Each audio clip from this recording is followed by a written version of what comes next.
श्रीपादराजम शरणं प्रपद्ये. अध्याय 10.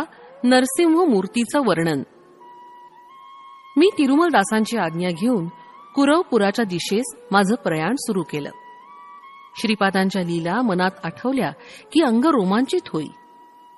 मार्गात थोडं दूर गेल्यावर मला एक अश्वत्थ वृक्ष दिसला. दुपारची वेळ झाल्यानं मी भुकेनं व्याकुळ झालो होतो. जवळपास ब्राह्मणांचं घर असल्यास माधुकरी मागून विश्रांतीसाठी पवित्र असा अश्वत्थ वृक्ष आहे असा विचार करत निघालो. त्या अश्वत्थाखाली कोणीतरी विश्रांती घेत असल्याचं मला दिसलं.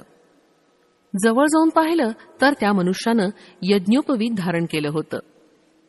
मी अश्वत्थाजवळ गेलो तेव्हा त्या व्यक्तीनं आदरानं मला बसायला सांगितलं. त्या व्यक्तीचे नयन करुण रसानं भरले होते. त्यांच्या समोर एक झोळी होती. त्यात खाद्यपदार्थ काही नव्हते, परंतु एक ताम्रपात्र तेवढं होतं. ते सतत श्रीपाद श्रीवल्लभांचं नामस्मरण करत होते. मी त्यांना प्रश्न केला, महाशय, आपण श्रीपादांच्या दिव्य चरणांचे आश्रित आहात का? तुम्ही त्या महापुरुषाचं दर्शन घेतलंत का? ते म्हणाले, माझा जन्म सद्वैश्य कुलात झाला असून मला सुब्बय्या श्रेष्ठी असं म्हणतात. आमच्या वंशाचं नाव ग्रंथी आहे. आमच्या पूर्वजांपासून सद्ग्रंथ पारायणाची परंपरा आहे, म्हणून आमच्या घराण्यास ग्रंथी नाव पडलं. माझ्या लहानपणी मला माता पित्याचा वियोग झाला. माझ्या घरी धनसमृद्धी आहे. मी दूर देशात जाऊन अनेक प्रकारचे व्यापार करतो. या निमित्तानं पुष्कळ वेळा कांचीपुरास जाण्याचा योग आला. तिथं चिंतामणी नावाच्या एका वेश्येचा परिचय झाला. खूप धन मी तिच्यावर खर्च केलं. मळयाळ म्हणजे केरळ देशात पालक्काड या प्रांतातून बिल्व मंगल या नावाचा ब्राह्मण सुद्धा व्यापाराच्या निमित्तानं कांचीपुरमला येत असे. तो सुगंधी द्रव्यांचा अरबी नागरिकांना विक्रय करून त्यांच्याकडून रत्तराशी आणि तुरंग म्हणजे घोडे घ्यायचा. कधी कधी आम्ही दोघं मिळून व्यापार करीत होतो. दुर्दैवानं आम्ही दोघंही वेश्येच्या संगतीत भ्रष्ट झालो. अरबांशी थोडा काळ आमचा व्यापार चांगला चालला. त्यानंतर अरबांनी आमच्याकडून उच्च जातीच्या अश्वासाठी अधिक धन घेऊन निम्न जातीचे घोडे आम्हाला दिले, जेणेकरून व्यापारामध्ये आमचं नुकसान झालं. आमच्याकडून चांगले घोडे राजे महाराजे विकत घेत. व्यापारात नुकसान झाल्यानं आमची संपत्ती नष्ट झाली. माझी पत्नी मनोव्यथेनं मरण पावली. मला एक मंद बुद्धी असलेला पुत्र होता. त्याचा अकाल मृत्यू झाला. बाबा रे, सगळ्या तीर्थात श्रेष्ठ आणि विख्यात असलेलं पादगया तीर्थक्षेत्रात असलेलं पीठिकापूर आमचं मूळ गाव. मी अज्ञानी असताना देव ब्राह्मणांचं अनिष्ट करीत होतो. ऋण वसुली करण्यास निर्दयतेनं वर्तत होतो. श्रीपादांचे पिता श्री आपळराजांच्या घरी आईन विल्लीहून त्यांचे बंधुगण भेटण्यासाठी आले. त्या सगळ्यांच्या भोजनाची सोय करण्यासाठी त्यांच्याजवळ पुरेसं धन नव्हतं. ते दानाचा स्वीकार करीत नसत. श्री व्यंकटप्पय्या श्रेष्ठींच्या घरातून आणलेल्या भिक्षेनं उदरनिर्वाह व उचित व्यवहार करत. श्रेष्ठींचं कुलपुरोहित असल्याकारणानं भिक्षेऐवजी धनाचा स्वीकार करत नसत. नाईलाज म्हणून त्यांनी एक वराह एवढ्या रकमेचे जिन्नस आमच्या दुकानातून उधार नेले. बंधुगण गेल्यावर माझी रक्कम परत करण्याचे मी आपळराजास बजावले होते. हातात एक कवडी नाही, पण जेव्हा धन मिळेल तेव्हा मी अवश्य परत करीन असं राजशर्मा म्हणाले. मी चक्री व्याज घेण्यात तरबेज होतो. काळ लोटला. व्याजावर व्याज चढवून खोटे हिशोब दाखवून 10 वराह येणं बाकी आहे असं मी राजशर्मास कळवलं. तेवढे धन मला देण्यास राजशर्मांना आपलं राहतं घर विकावं लागलं. त्या काळातल्या दराप्रमाणे ते घर मी विकत घेतल्यास राजशर्मांना 1-2 वराह दिल्याने हिशोब बरोबर असं मी अनेकांना सांगितलं होतं. राजशर्मांना गृहविहीन करणं हाच माझा संकल्प होता. माझा हा दुष्ट विचार लक्षात येताच व्यंकटप्पय्यांनी माझी निर्भत्सना केली. अरे दुरात्म्या, धनाच्या मदानं मनात येईल तसं वागतो आहेस. आमच्या कुलपुरोहिताचा अपमान झाल्यास आमचा अपमान झाल्यासारखं. तू तुझी वागणूक बदल, नाहीतर घोर आपत्ती संभवेल. अग्निहोत्रापेक्षा पवित्र असलेल्या राजशर्मास तू असले कष्ट देतोस. या कारणानं रौरवादी नरकास जाशील. एकदा श्रीपाद श्रेष्ठींच्या घरी असताना मी श्रेष्ठींना व्यंगानं म्हणालो, राजशर्मा जर माझं ऋण फेडू शकत नसतील तर त्यांच्या पुत्रांपैकी एकास माझ्या दुकानात चाकरी करण्यास पाठवावं किंवा त्यांनी स्वतः चाकरी करण्यास यावं. एक मुलगा आंधळा तर दुसरा पंगू, तिसरा हा श्रीपाद मात्र 3 वर्षाचा. माझं ऋण कसं बरं फेडलं जाईल? असं ऐकून श्रेष्ठींचं मन दुखावलं. त्यांच्या नेत्रातून अश्रुधारा वाहू लागल्या. श्रीपादांनी आपल्या दिव्य हस्तांनी त्यांचे अश्रू पुसून म्हणाले, आजोबा, मी असताना भय कसलं? हिरण्याक्ष व हिरण्यकश्यपांचा मीच संहार केला, तर सुब्बय्यांचं ऋण फेडण्यास मला कठीण काय? असं म्हणून माझ्याकडे वळून म्हणाले, अरे, तुझं ऋण मी फेडीन, चल तुझ्या दुकानात सेवा करून ऋणाची निवृत्ती करीन. ऋण फिटल्यावर मात्र तुझ्या घरी लक्ष्मी राहणार नाही, विचार कर. बाळ श्रीपादांना घेऊन वेंकटप्पय्या श्रेष्ठी सुब्बय्याच्या दुकानात आले. ते सुब्बय्यास म्हणाले, श्रीपादांच्या ऐवजी मी तुमच्या दुकानात काम करतो, चालेल का? सुब्बय्यानं नकारार्थी मान हलवली. इतक्यात दुकानात एक जटाधारी आला. तो सुब्बय्या श्रेष्ठींचं दुकान शोधित होता. त्याला एक तांब्याचं भांड विकत घ्यायचं होतं. तो श्रेष्ठींना म्हणाला, मला एका तांब्याच्या पात्राची अत्यंत गरज आहे. किंमत थोडी जास्त असली तरी चालेल. सुब्बय्यांच्या दुकानात 32 तांब्याची पात्र होती, परंतु तो खोटच म्हणाला. माझ्याकडे एकच तांब्याचं पात्र आहे. त्याला 10 वराह देऊ शकत असाल तर तुला ते मिळेल. तो संन्यासी चटकन कबूल झाला. त्याची एकच अट होती की ते पात्र वेंकटप्पय्या श्रेष्ठींच्या मांडीवर बसलेल्या श्रीपादांनी आपल्या हातांनी त्या संन्याशास द्यावं. त्या अटीप्रमाणे श्रीपादांनी स्वहस्ते ते पात्र त्या संन्याशास दिलं. श्रीपाद प्रभू पात्र देताना हसत होते. ते म्हणाले, अरे, तुझी इच्छा आता पूर्ण झाली ना? तुझ्या घरी लक्ष्मी स्थिर राहील. तू तुझी संन्यास दीक्षा सोडून स्वगृही जा. तुझ्यासाठी तुझी पत्नी आणि मुलं वाट पाहत आहेत. तो जटाधारी संन्यासी अत्यंत आनंदित होऊन निघून गेला. वेंकटप्पय्या श्रेष्ठी आणि अप्पळ राजा शर्मा यांचा अपमान करावा अशी सुब्बय्याची इच्छा होती. ती पूर्ण झाल्यानं त्याच्या मनात थोडा अहंकार निर्माण झाला होता आणि त्यातच तो म्हणाला, आजच्या विक्रीत मला विशेष धनलाभ झाला. अप्पळराजकडून यायचे असलेले 10 वराहाचे कर्ज फिटल्यासारखं मला वाटलं. या क्षणी श्रीपादराय ऋणातून मुक्त झाले.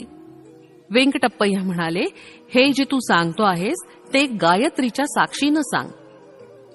सुब्बय्यानं तसं केलं. श्रीपाद प्रभू आणि वेंकटप्पय्या श्रेष्ठी घरी गेल्यानंतर सुब्बय्यानं आत जाऊन पाहिलं तर 31 भांड्यांपैकी केवळ एकच भांड तिथं होतं. श्रीपाद प्रभूंच्या लीला अनाकलनीय, अचिंत्य होत्या. त्यांच्या समक्ष जे बोलू ते वचन खरं होत असे. साक्षात दत्तप्रभूंच्या करकमलांनी तांब्याचं भांड घेणारा जटाधारी धन्य होता. श्रीपाद प्रभूंकडून अनुग्रहाच्या स्वरूपात तांब्याचा किंवा तांब असलेला धातूचा एक तुकडा जरी मिळाला तरी दान घेणाऱ्याला भाग्याचं असतं. तेव्हा प्रत्यक्ष तांब्याचं पात्र मिळवणारा तो जटाधारी किती भाग्याचा आणि सुब्बय्या किती दुर्दैवी. त्याला येणं असलेलं 10 वराहाचं देणं श्रीपादांनी आपल्या लीलेनं दिलं, परंतु त्या क्षणापासून त्याच्याकडे असलेली लक्ष्मी क्षीण होऊ लागली. 31 भांड्याच्या ठिकाणी केवळ एकच भांड राहिलं होतं. सुब्बय्यांचा अप्पळ राजाकडून 10 वराह येणं आहे असा खोटाच हिशोब दाखवला होता. त्या पापाचं फल अशा स्वरूपात त्याला मिळालं होतं. शंकर भट्ट म्हणाले, अरे सुब्बय्या, सूर्योदयापूर्वीचा आणि सूर्यास्तापूर्वीचा काळ अत्यंत पवित्र असतो. प्रातःसंध्येच्या समयी आणि सायं संध्येच्या वेळी अग्निहोत्र करणं विशेष फलदायी असतं. प्रातःकाळी सूर्य भगवान सर्व शक्तींच्या स्रोतानं सिद्ध असतात. संध्यासमयी या शक्ती पुनरपी सूर्यात विलीन होतात. यावर सुब्बय्या म्हणाला, महाराज, दान स्वीकारल्यास पुण्य कमी होतं असं मी ऐकलं होतं, परंतु ते स्वीकारलं नाही तर पाप लागतं असंही आपल्याकडून ऐकलं होतं. या दुहेरी वाक्यांचा अर्थबोध होत नाही. तसंच श्रीपाद स्वामी श्री दत्तात्रेयाचे अवतार आहेत असं म्हणतात, तेच नरसिंह स्वामींचा अवतार, शंकराचा अवतार असं काही म्हणतात.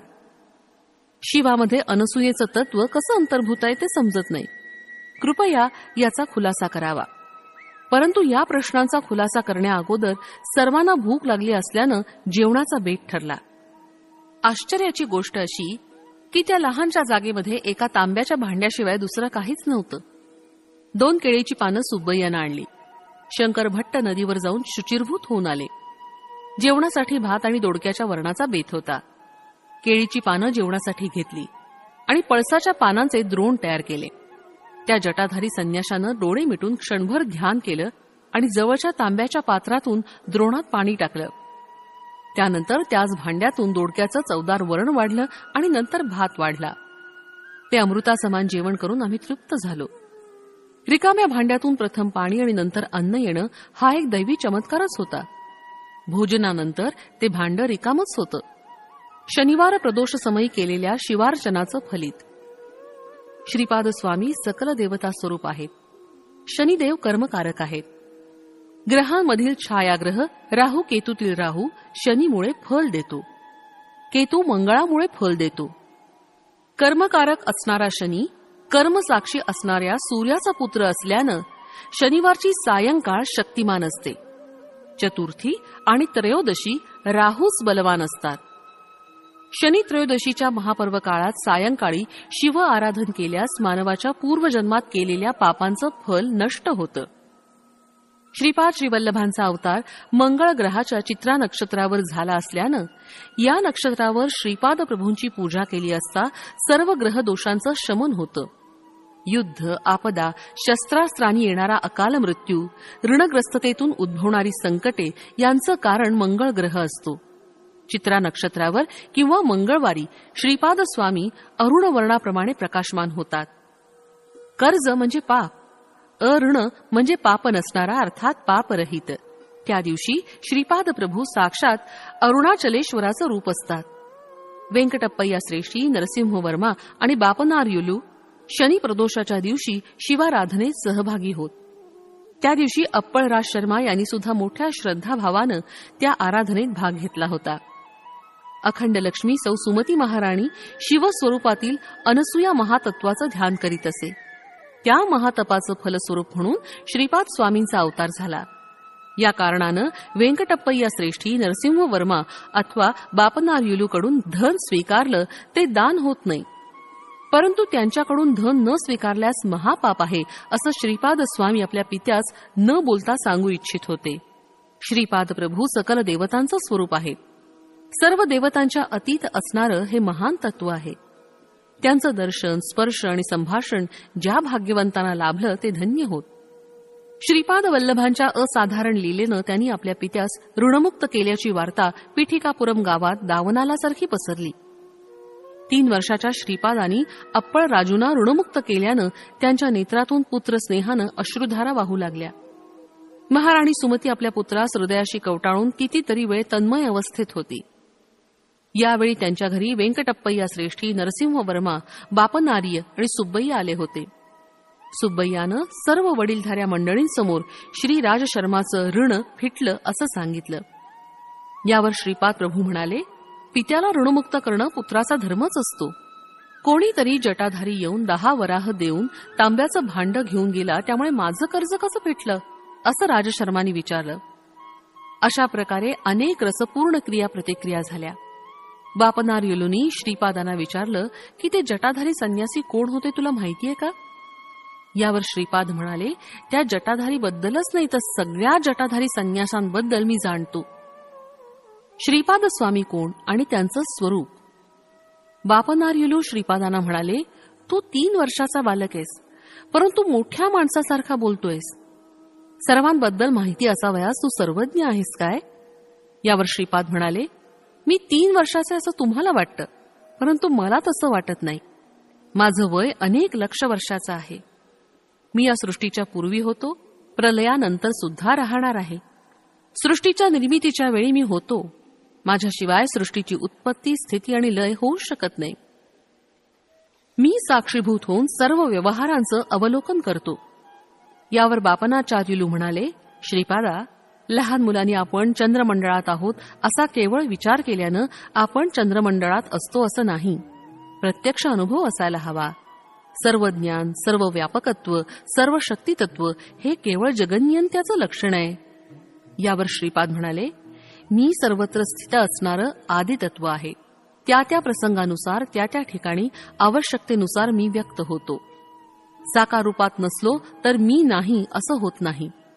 जीवाच्या ठिकाणी मी अन्नमय, प्राणमय, मनोमय, विज्ञानमय आणि आनंदमय कोशात स्थित असतो. माझ्या अस्तित्वामुळे या पंचकोशांचं सर्व कार्यकलाप होत असतात.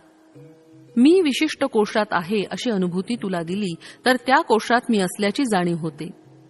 मी तुला माझा अनुभव दिला नाही याचा अर्थ मी तिथं नाही असा मात्र होत नाही. मी सर्वव्यापी आहे. सर्व ज्ञान, विज्ञान माझ्या चरणाशी लीन आहेत. माझ्या केवळ संकल्पानं ही सर्व सृष्टी निर्माण झाली. मी सर्व शक्तिमान आहे, यात आश्चर्य काय आहे? यावर अप्पळ राज शर्मा म्हणाले, बाळा, बालपणापासून तू म्हणजे आम्हाला एक कोडच आहेस. तू पुन्हा पुन्हा मी दत्तप्रभू, मी दत्तप्रभू असं म्हणतोस. नृसिंह सरस्वती या नावानं पुन्हा एकदा अवतरित होईन असं म्हणतोस. लोक तर कावळे आहेत.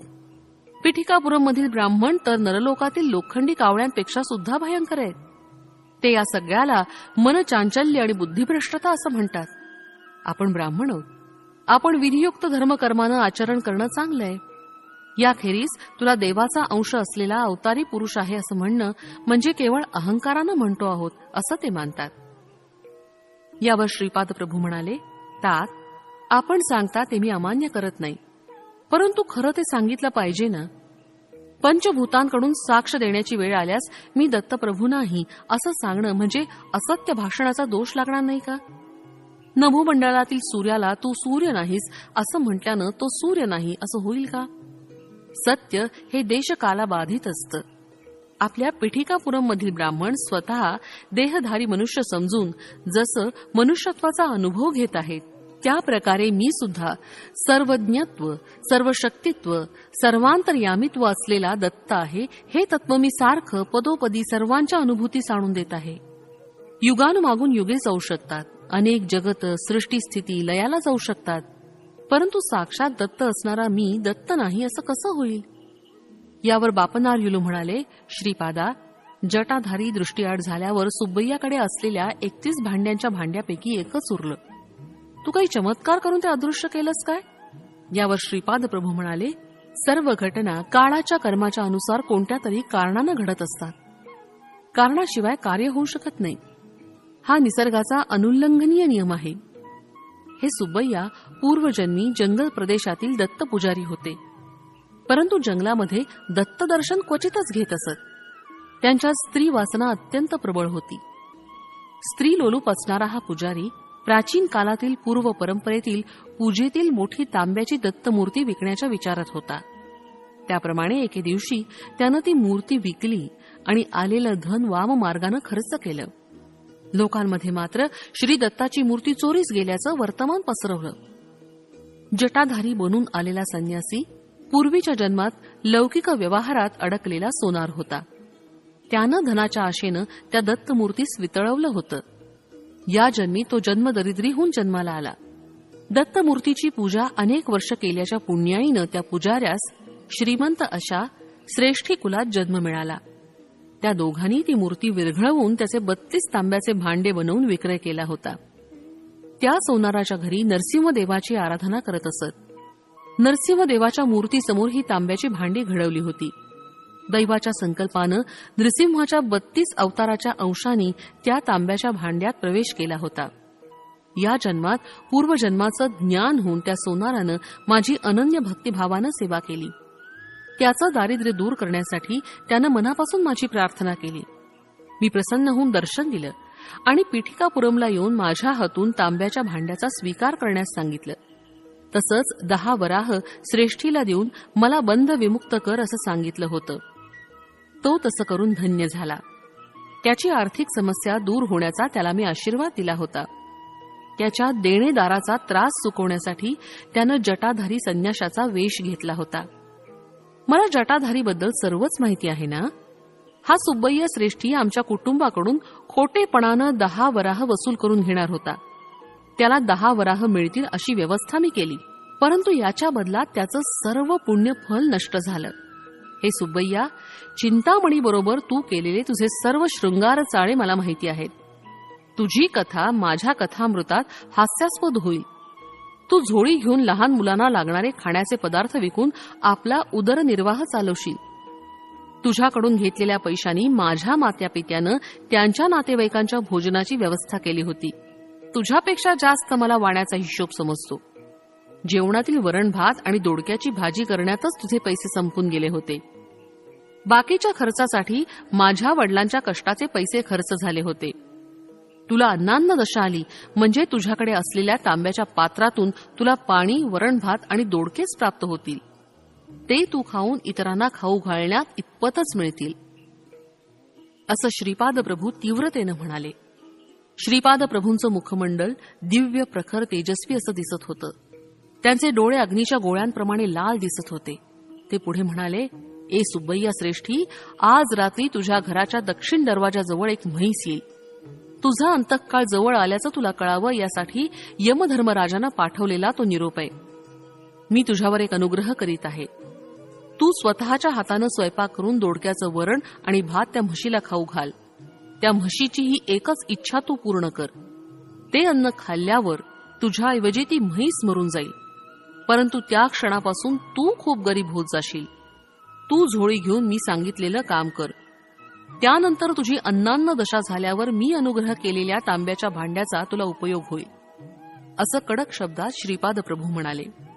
त्यावेळी व्यंकटप्पा श्रेष्ठी रागात असलेल्या श्रीपादांना पाहून भयभीत झाले. त्यांनी श्रीपादांना असं रागात आलेलं कधी पाहिलंच नव्हतं. तेव्हा श्रीपाद म्हणाले, आजोबा, घाबरलात का? मी नरसिंहमूर्तीच आहे.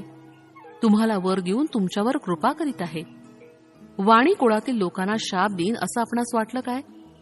माझी बहीण वासवीनं तिच्या कुळातील लोकांना त्यांच्या सौंदर्यात थोडी त्रुटी असण्याचा शाप दिला होता. मी श्रीपाद त्याच तत्वाचा.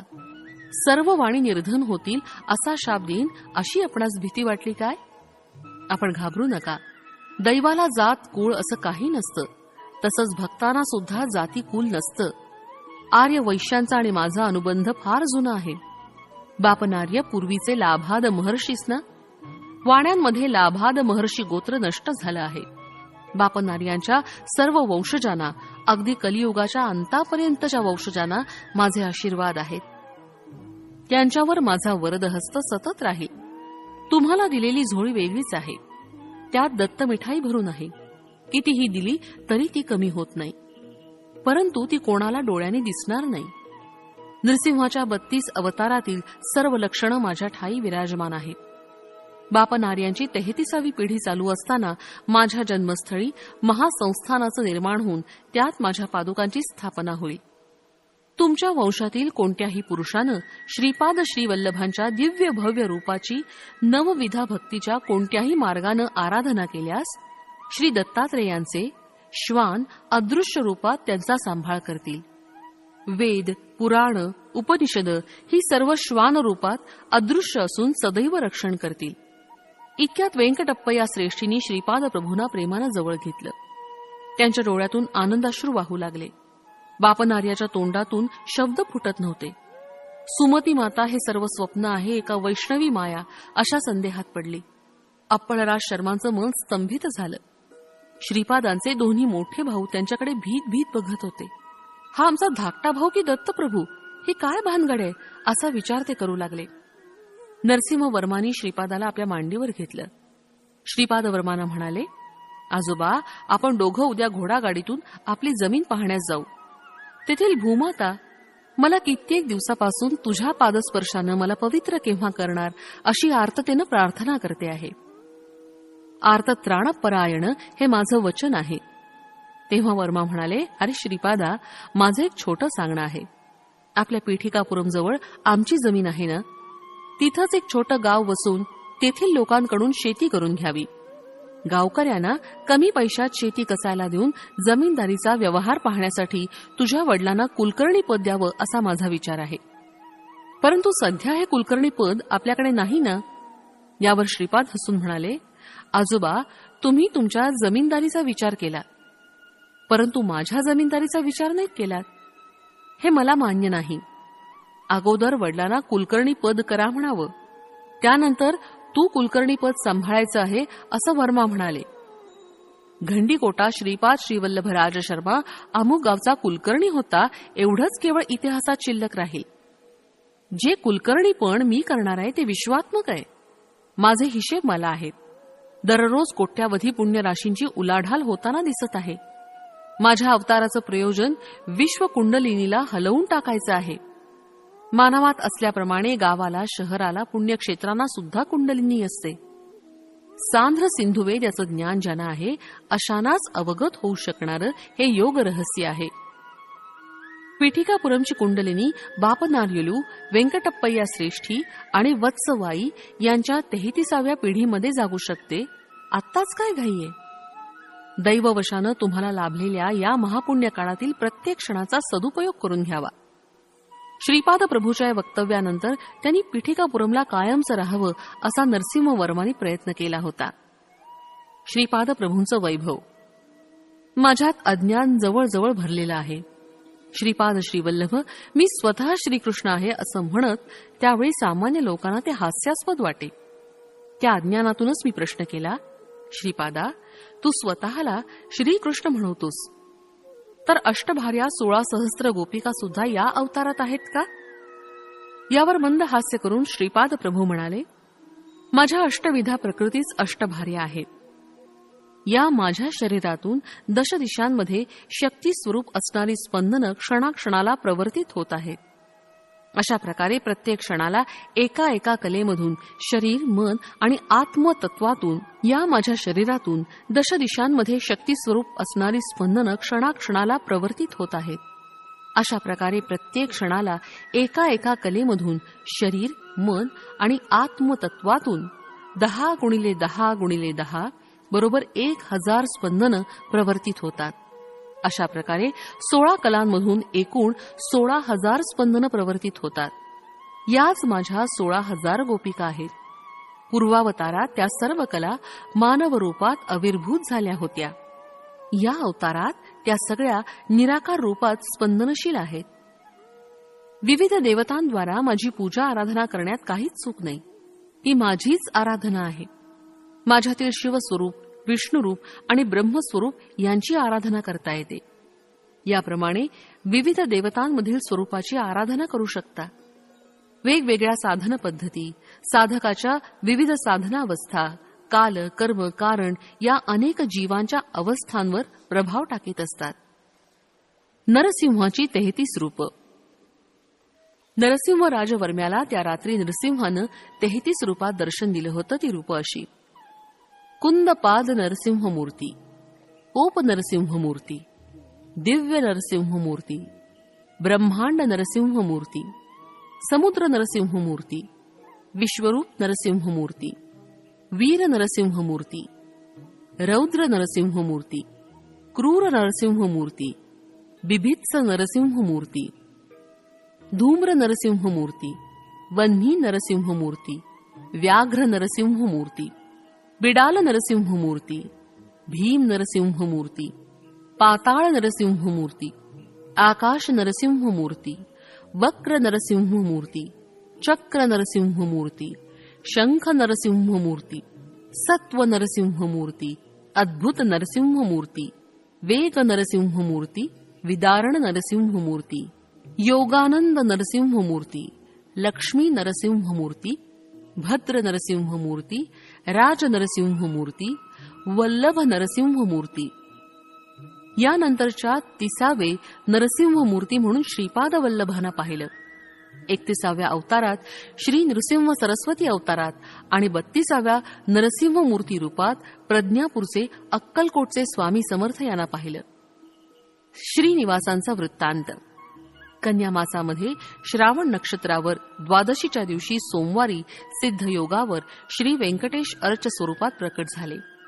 वैशाख शुद्ध सप्तमीला विलंबी नाम संवत्सरामध्ये त्यांनी कुबेराकडून धनसहाय्य घेऊन ऋणपत्र लिहून दिलं.